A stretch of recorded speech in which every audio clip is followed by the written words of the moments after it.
All right, so today, there we go. Keontae, right? Gotcha. So today we're going to talk about chapter 5, some. May or may not finish it because I want to talk about the assignment that you guys are turning in today. Let you guys kind of tell us some of the things that you came up with. And so we're going to at least get started on this chapter, and then we'll go into that a little bit. That's the plan for today. So let me share the screen and we'll jump into chapter 5 for a little bit first, and then we'll talk about the assignment. So I'm going to share my screen.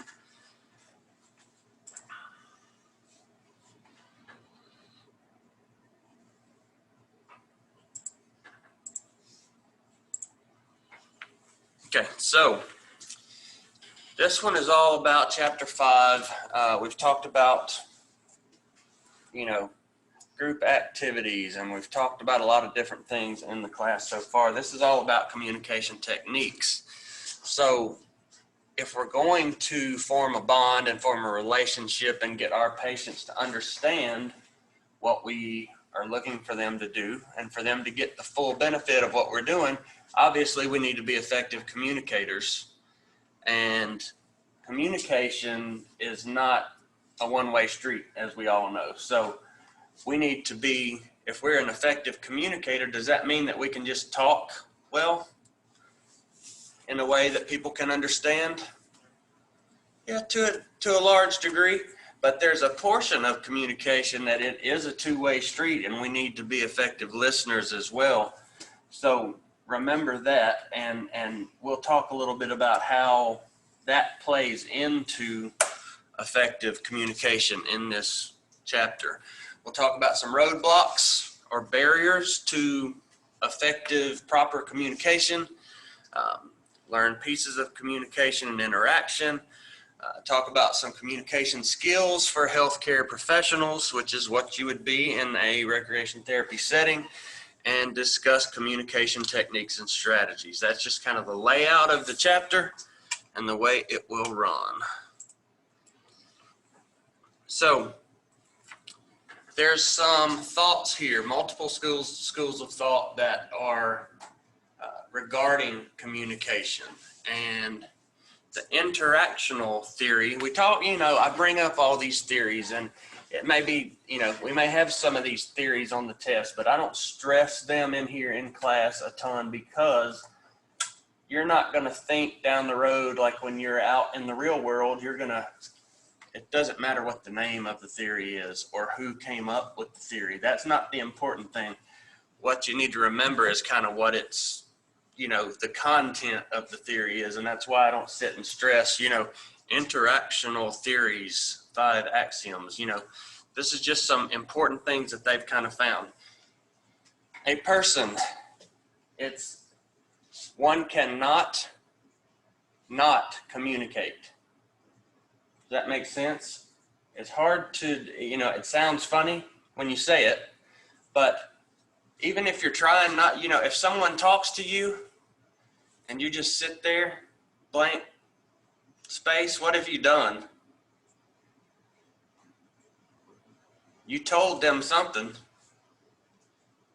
You've communicated that you're not going to communicate with them for lack of any better way to put it.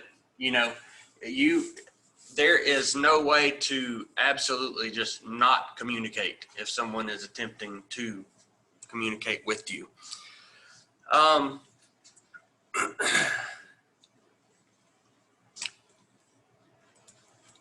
Human beings communicate both digitally and analogically.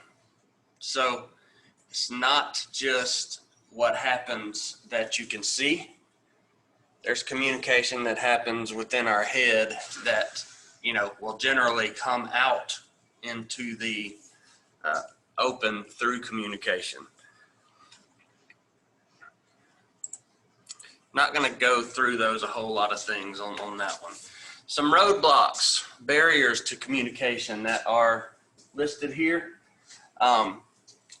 And what this does is it can cause the person, your target person, who is your client or patient, to escalate an emotion. You know, if you're trying to de-escalate someone who's having, you know, a stressful event or is upset about something, your communication and the way you communicate can cause them to either escalate and get worse or to withdraw and pull back. You know, if you're not reaching them in the way that you need to. So something that we need to watch to keep from that happening, number one, judging the other person. If you come across as judging, if someone is judging you, what's the first thing you're going to do? Shut it down.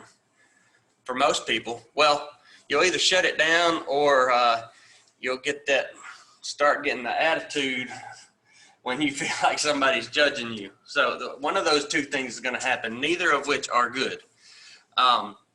So ways of judging other people are through judging, labeling, diagnosing. You know, when you say, well, what you got going on is this, you know, you're telling them how they feel rather than, you know, you're not going through a process of diagnosis. You're just telling them what they feel and why and how they should feel. You're diagnosing them. Don't do that.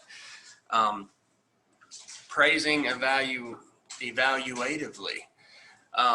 Another thing that can cause someone to withdraw is if you start sending solutions to them. Especially, you know, we talked about building a rapport with the people that we're going to work with, building a relationship, getting to know them, you know, letting them know you. That's important because when you get to that point, they won't be as on edge about these things that we're talking about here. They'll feel more free and won't feel attacked when you do some of these things that we're talking about. They won't take it as you preaching to them. They'll take it as you trying to help them. You know, once you've built that rapport and gotten that emotional connection with people, that really helps us to be effective. Directing, basically barking orders to people. Warning, you know, if you continue to act this way, you're not going to be able, that's pretty strong and unnecessary usually in our cases. Preaching, just going on and on and on about something that they're doing or that they need to do. You know, that's the key to the preaching. You're just going on and on. I don't like that either. You can tell me once, I understand, we're done. Excessive questioning.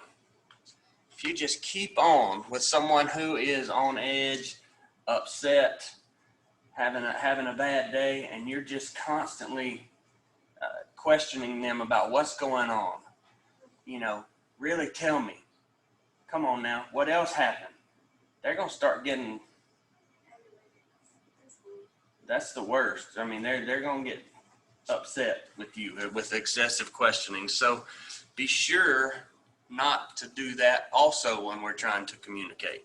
Now, do we need to try to find out what's going on with somebody? If they come in and we can just tell that something's just off? Yes. But we need to try to stay away from these things that are going too far. You know, more like, hey, how are you doing today? You know, you don't look happy. What's going on? Just like one time. If they don't feel like talking about it, then it may be time for you to just back off and let the day go. You know, maybe talk to them after or something. Avoiding the other's concern. Basically ignoring. You know, you're going to form a roadblock if you ignore your patient and the obvious signs that they're distressed or that they're having a problem. That's, you can be, you know, it says sympathizing. That would be like somebody, I don't know, just first thing that came to my mind. It's a bad choice maybe right now, but like someone lost their father to COVID yesterday. That would be like me saying, hey, I understand what you're going through. I'm going to pray for you. You know what? I don't understand what you're going through because I did not lose my dad to COVID yesterday. That's kind of what this sympathizing is getting to, where you're talking about. You're kind of pandering to them and they're going to see right through it. So there's aspects of communication and there's pieces of the puzzle that all come together. Communication planning, that's something that, you know, to me, if you're a people person, that's another thing that is really helpful in this field. Honestly, you don't have to be born a people person. You can kind of grow into it and become more. The more you do it, the more you interact, the more you lead activities, the more you do these things, the more, the more of a people person you'll become. The more confident you are, the better what you provide is going to be. At first, you may need some little notes for how you want to have communication with your patients. For just say your briefing and debriefing, you may need those sort of things kind of written out, and you plan that ahead of time.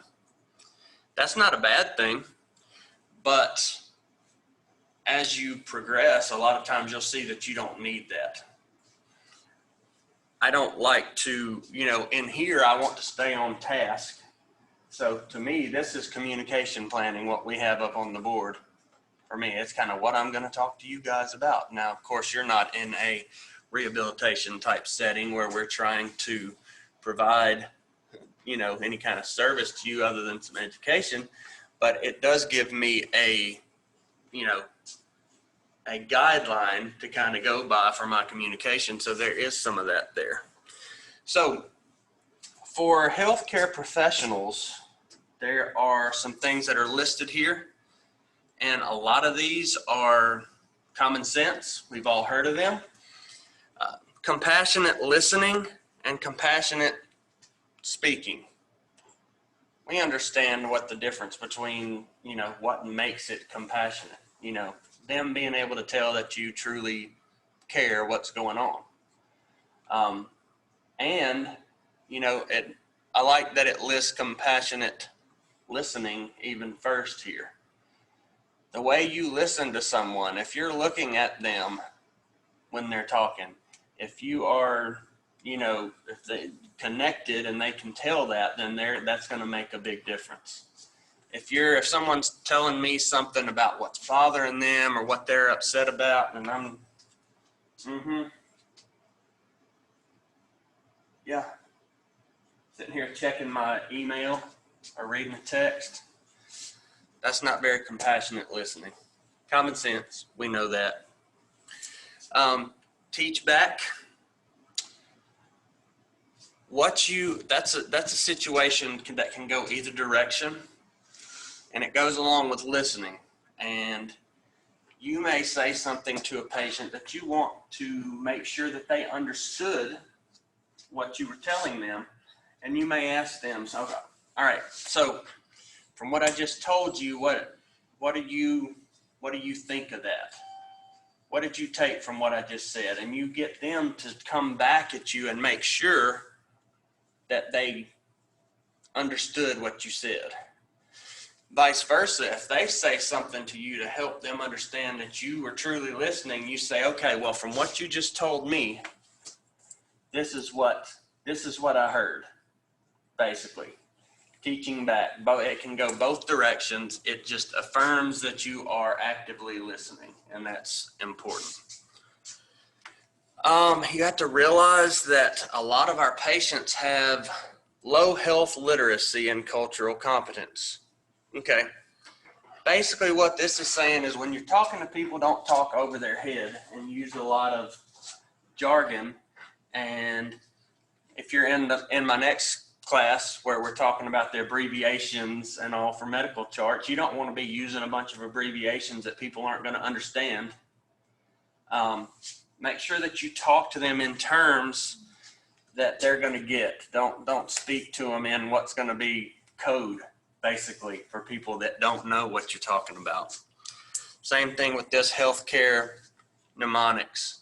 That's basically what we're talking about.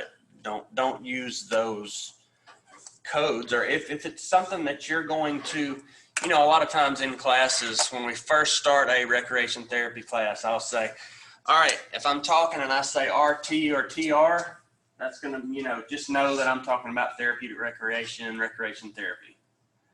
Just somebody will know right up front. That's a mnemonic that I'm going to use as a shorthand, and you'll know it from now on. I'm telling you up front, and I'm not talking over your head. I'm just shortening it to make this easier on everybody. So make sure you do that. Sometimes to have effective communication, you may need to do, we talk about assessments in 388, which is the next course. You may need to do communication assessment and analysis tools, and you see where that person is on the spectrum of being able to communicate effectively. There's assessments that are out there that can be sent to, it may even be a situation where you're trying to, and this happened to me at NMRC, I was having trouble communicating, getting points across, getting a patient of mine to follow what I was asking them to do. And I knew that they were not the type patient that would just not do what was being asked of them. They're generally pretty compliant about what you ask. I asked in a team meeting for them to have their hearing screened, and they did. And lo and behold, they couldn't hear anything hardly. So they weren't just trying to be a jackass and not doing what I was asking them to do. They just couldn't hear what I was asking. Big difference. That's a situation where you've done some assessment and analysis to see, that kind of what may be a barrier to you. Communication planning. There's 5 factors here that are listed that influence how communication is received. Let me move this up, it bugs me. The source. If you're listening to somebody and you've heard people say, consider the source. When you hear that, usually that's in a negative connotation. People saying, well, you can't trust that, consider the source. Consider who you heard that from or where you read that. There's news publications out. What's the Conservative Beaver is the name of one, and they put out all kind of the Babylon Bee. They're not true news things. They put out satire news stories that are really funny, some of them. But if somebody read that and they told me, man, you know what I read? I saw it today on Facebook, and I was like, well, who was the writer? And they were like, oh, it was in the Babylon Bee. And I'm like, consider the source, because they're feeding you a bunch of mess. So the people your source, if someone sees you as being credible, as having expertise in what you're talking about and being trustworthy, then what you're communicating is going to be much more readily received. The message, how you come across with your message, how you frame your message, whether you're motivational,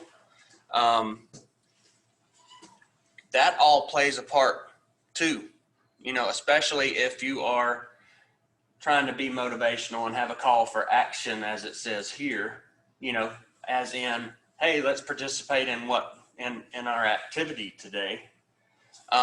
They will be more apt to listen to you, if you have a specific call for action built into what you're talking about.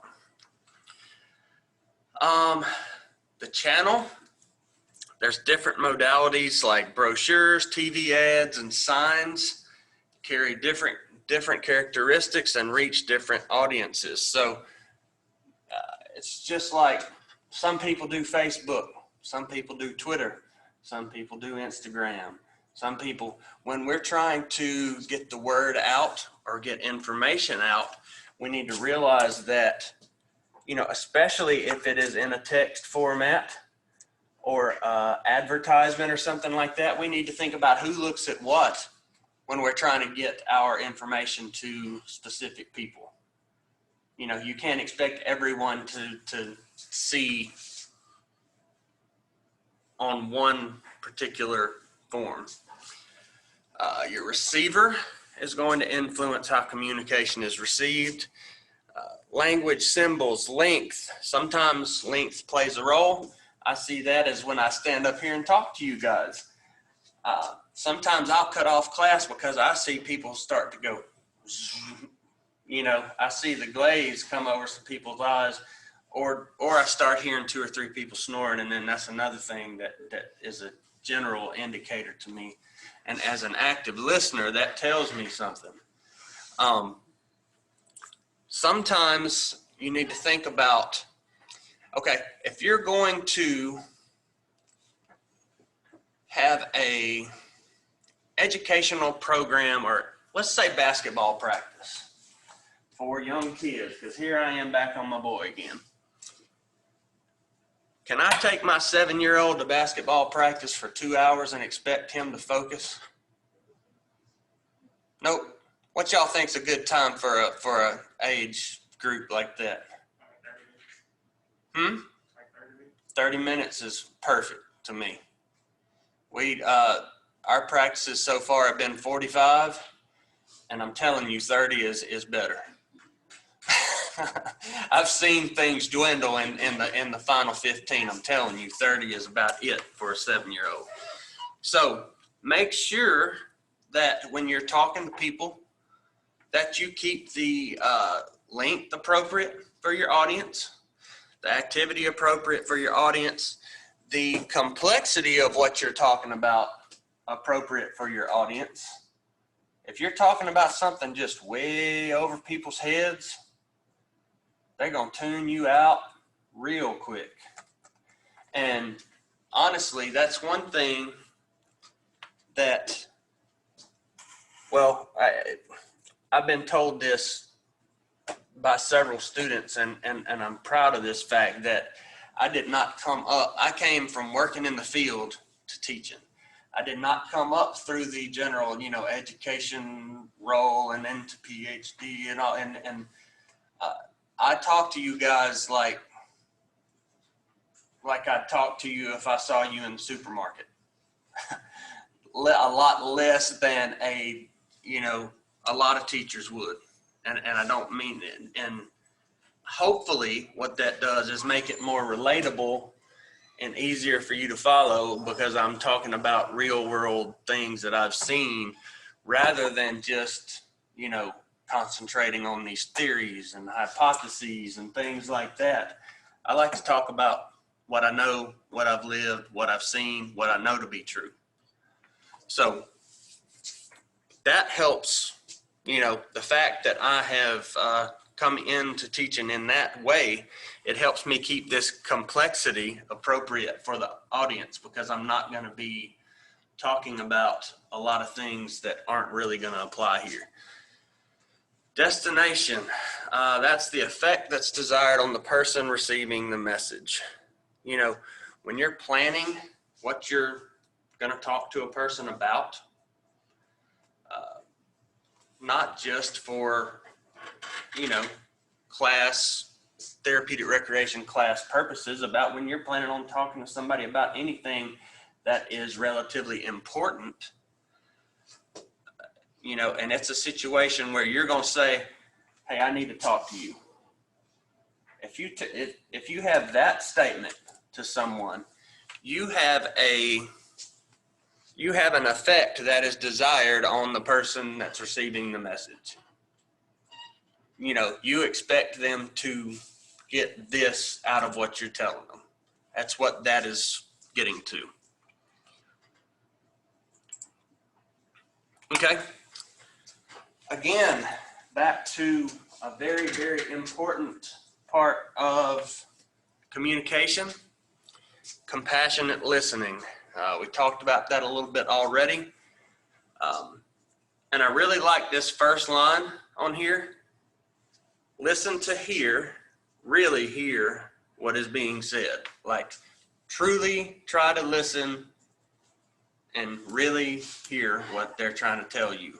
Sometimes we might have to read between the lines a little bit. Now, don't go too far and make judgments or assumptions that may not be true, but really try to hear what they're trying to say. Listen to try to understand. Listen to learn. You're actually learning from, don't think that just because you're the leader of the group or you're the therapy to recreation specialist that you know everything. You can learn from the people you work with, I promise you. So listen to learn. Listen without comment, even if you do not agree with what's being said. You don't have to agree, just listen. This is compassionate listening. Now, I'm not saying at the end of the whole ordeal, you don't have to just walk away and not say anything. Be compassionate while someone is telling you what they need to tell you. That includes you not commenting, even don't break in and no. That's not compassionate at all. They're going to shut down. Don't make that happen. Listen completely focused on the speaker. Don't try to come up with counter arguments or a reply. Focus on what the speaker is saying. Okay, who struggles with that? When someone is talking to you, what are you doing in your head? Thinking about what you're about to say back to them, right? I am sometimes, especially in a situation like where I don't agree, I start formulating my counter at that point. If you're compassionately listening to a patient, you would not be trying, and that's something that's just, you have to work on. That's something I'd have to work on. It's hard not to do that, but focus on what they're saying and don't be tuning them out and thinking about your reply, your rebuttal to what they're saying. Listen with respect, regardless of the speaker's status or position. Listen to find links between you and the speaker, things that, commonalities, things that can bring you together, because that, again, helps build that rapport, helps you to form that bond, helps you to solve issues and get as much done as you can. Listen with empathy. We talked about that. Listen with your heart, always with your heart. Oh, wasn't that sweet?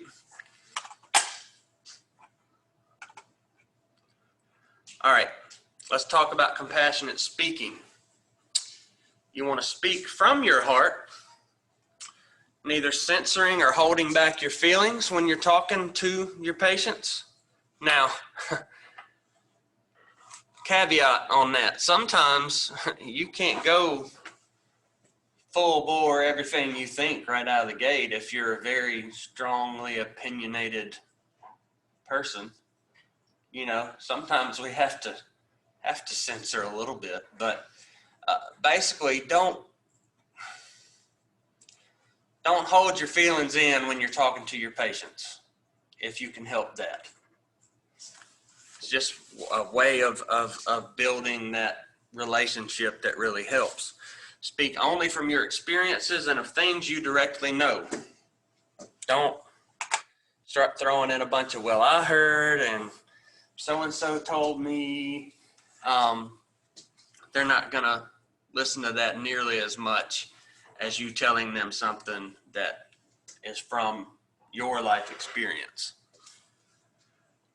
Speak as if your listeners are your friends rather than others to be persuaded or defeated. That's important.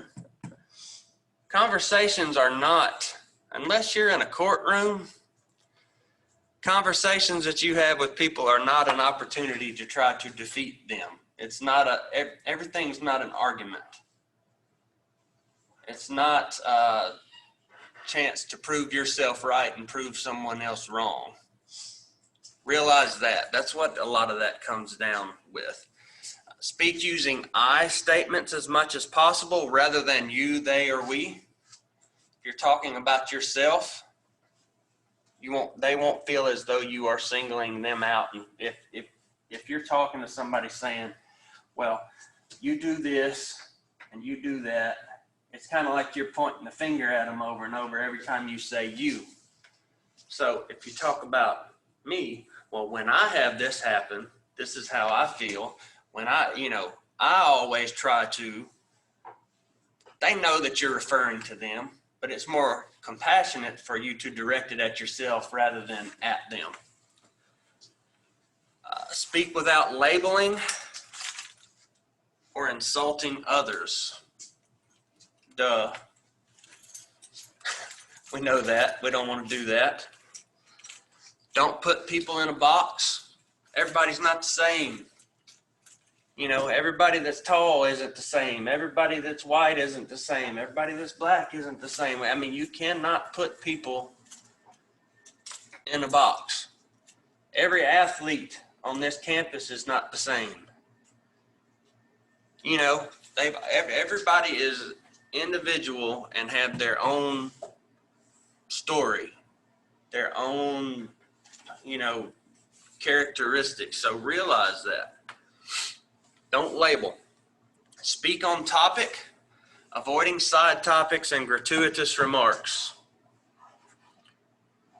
Speak with consideration for your listeners. Speak to educate and enlighten your listeners.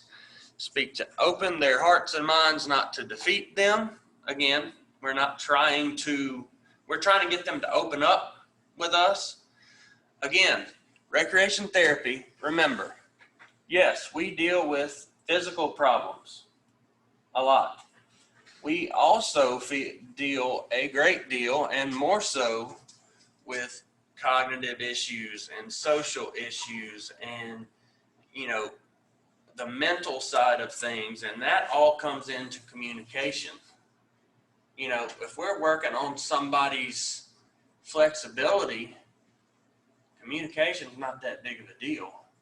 But if we're working with somebody who is, struggling with depression and feeling lonely, communication and being compassionate and empathetic is absolutely paramount to us being successful. So just realize that that's the beauty of therapeutic recreation to me, is that we get to touch on all those other places other than just physical. That's what sets us apart from occupational therapy and physical therapy and athletic training that deal with primarily, of course, there's some mental, you're going to try to make your patients feel good in those settings, but we actually direct ourselves toward the mental side and spiritual side a lot of times. Speak directly from your heart to theirs. All right, let's see what the next slide says. All right, let's talk a little bit about teach back. It's an important technique for improving consumers, patients, clients, those all interchangeable words to me. Understanding of the treatment. You ask the patient to explain or teach back to you the critical action items from the intervention, or basically what you've taught, what you've spoken to them. It's an opportunity for you to see whether or not they get it, whether they heard you or not. If they cannot teach back, if they can't tell you what the key of what you've been talking about is, then without being condescending, you probably need to go back over it again and say, all right, let's do this one more time. Go back through it and then say, all right, now tell me what I told you. That gives them the opportunity to show you that they understand where you're coming from and what you're trying to get across.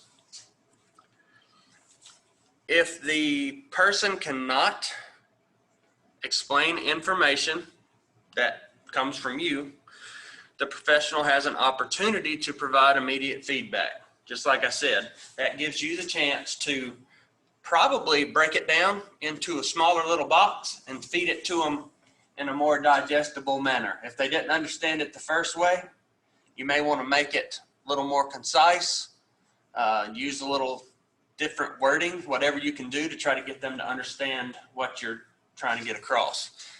The second round of teach back then can confirm whether the individual has actually gained new understanding. Good situation of that or explanation of that would be when you're teaching somebody a new activity or a new game and you lay out the rules. And then you say, okay, y'all understand the rules? Somebody tell me how you start. And you get people to tell you the rules of the game or the activity that you've told them. They're teaching back at that point. And you're seeing whether or not they understood what you gave them and what you told them.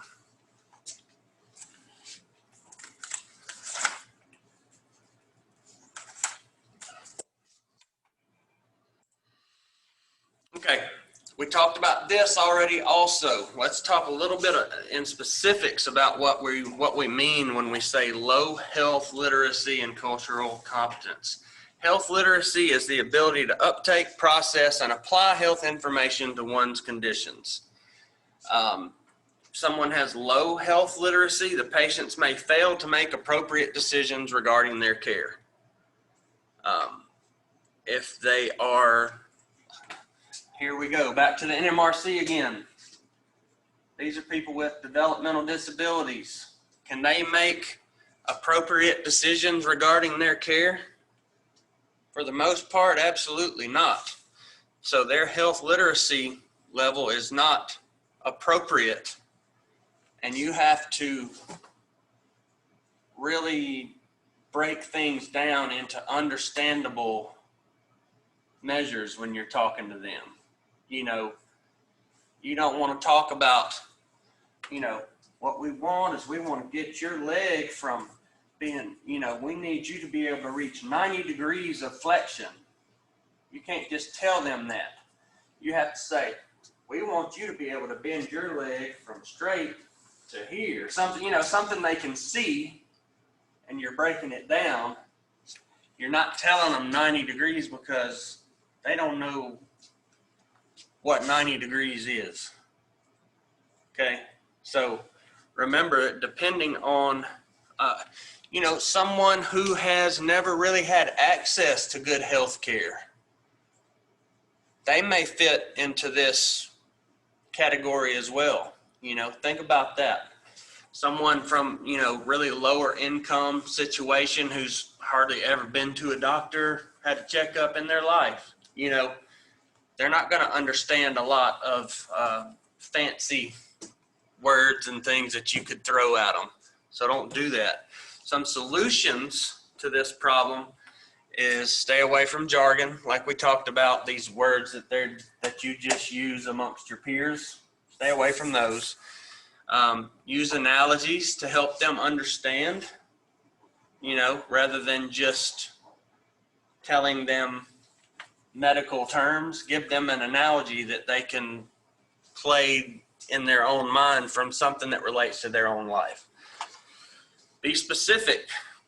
Don't leave room out there for them to, you know, not comprehend what you're talking about. Be specific on what you're talking about. Sometimes you might have to use multiple forms of communication. Some people are auditory learners. Some people are visual learners.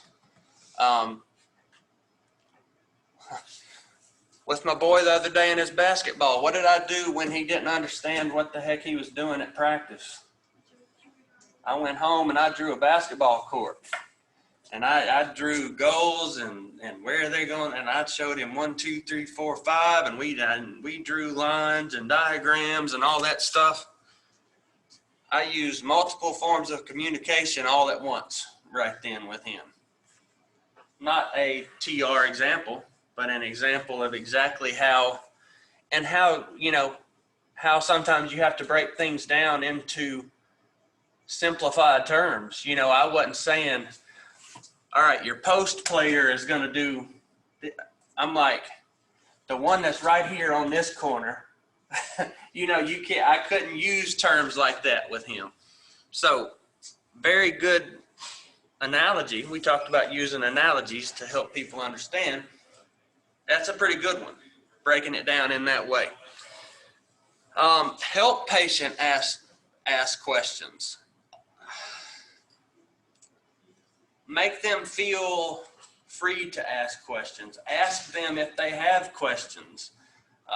Almost push them to ask questions. All right, are you sure you have anything that you didn't understand? Anything that I can help you that we talked about today? Do you have what we did? Are you sure?